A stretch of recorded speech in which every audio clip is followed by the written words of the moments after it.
बहू की लालची सास। राजगढ़ की गौरी अपने माता पिता की इकलौती संतान थी।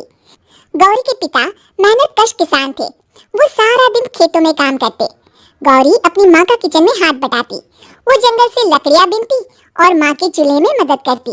एक दिन वो जंगल में लकड़ी बीनने गई थी कि तभी उसे रोने की आवाज आती है।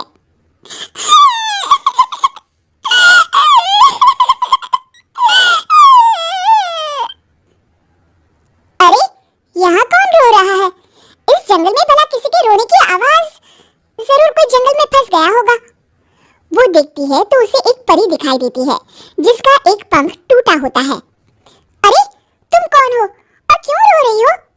मैं परीलोक की रानी हूँ। पृथ्वीलोक में घूमने आई थी, लेकिन देखो ना, मेरे पंख ही टूट गए। अब मैं कैसे उड़ान भरूंगी? अरे, इसे जोड़ना तो आसान है। रुको, मैं अभी जोड़ देती हूँ। ये कहकर गौरी लकड़ी और रस्सी की सहायता से पंखों को जोड़ देती है। परी अपने जुड़े हुए पंखों को देखकर खुश हो जाती है और गौरी को वरदान देती है कि वो पूर्णिमा की रात किसी भी चीज को हाथ लगाएगी तो वो सोने की हो जाएगी।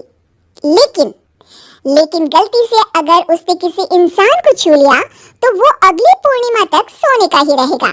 गौरी घर आती है और सारी बात अपने माता पिता को बताती है। गौरी की माँ उसे कहती है, तू भी ना गौरी, सारा दिन परियों की कहानियां पढ़कर स्वप्न लोक में ही रहती है।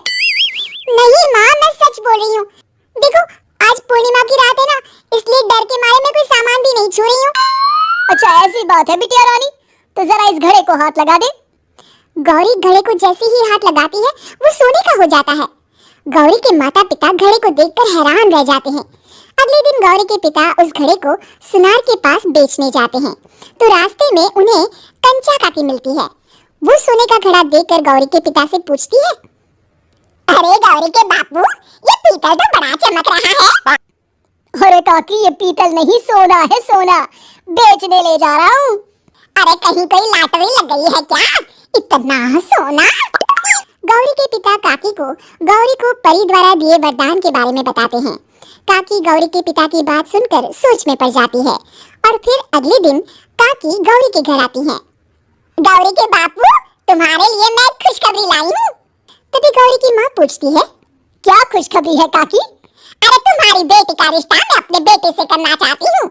अरे कब तक अपनी सयानी लड़की को घर पर बिठा कर रखोगी? हाँ, देखो काकी, मैं ऐसे ही व्यक्ति से अपनी बेटी की शादी कराऊंगा जो गौरी के वरदान से नहीं, उसके गुणों को समझे। अरे हमें तो गौरी के गुण अच्छे लगे, इसीलिए तो आ गई हूँ मैं।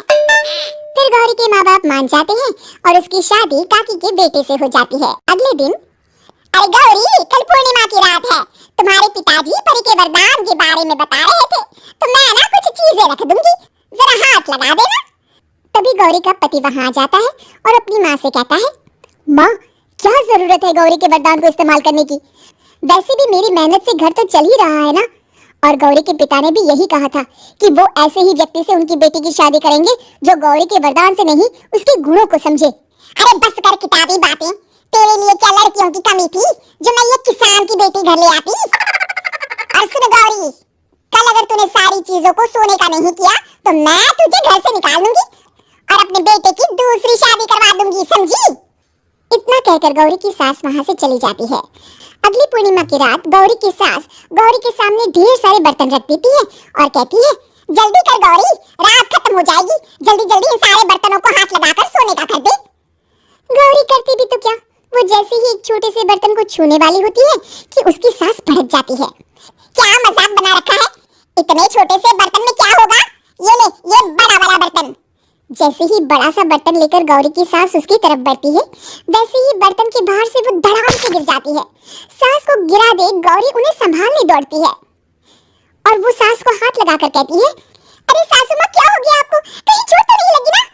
लेकिन जैसे ही वो हाथ सास से हटाती है तो देखती है कि उसकी सास सोने की हो गई है। गौरी सोने की सास को देखकर रोने लगती है और अपने पति से कहती है, मुझे परी ने कहा था कि अगर मैं किसी इंसान को हाथ लगाती हूँ तो वो अगली पूर्णिमा तक सोने का ही रहेगा। अब मैं क्या करूँ? अरे करना क्या है, माँ को उठाकर अलमारी में रख दो। और हाँ, लालच का फल बुरा ही होता है। ज्यादा बड़े बर्तन को सोने का बनाने के चक्कर में माँ का ये हाल हुआ है। ये कहकर वो दोनों माँ की तरफ देखने लगते हैं।